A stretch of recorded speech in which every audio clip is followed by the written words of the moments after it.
សូមគោរពជំរាបនឹងជូនដំណឹងដល់សាធារណជនបងប្អូនជនរួមជាតិដែលតាមតែ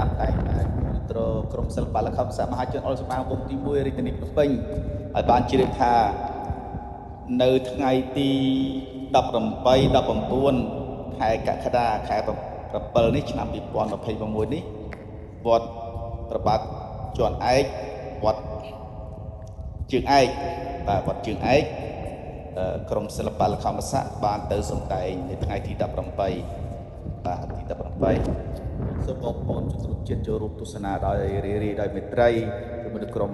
សិល្បៈយុខ្ញុំដែលរៀបចំដោយក្រុមហ៊ុន Idol រដូវកាលទី2គឺអបអបាទគឺកម្មវិធី Idol ជំបិនបាទចាប់ផ្ដើមថ្ងៃទី18អញ្ចឹងជាមួយក្រុមសិល្បៈល្ខោនខោមហាជនអុលស្មាវងទី1រាជធានីភ្នំពេញសម្ដែងជូនទេសនាដល់បងប្អូនពុកម៉ែបងប្អូនជនរួមជាតិចឹងសូមមេត្តាចូលរួមទេសនាទាំងអស់គ្នា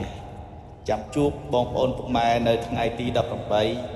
បាទកម្មវិធីមាន2ថ្ងៃ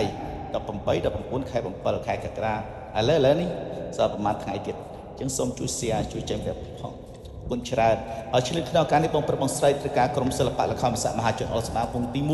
1រាជធានីភ្នំពេញសម្ដែងរាល់កម្មវិធីតូច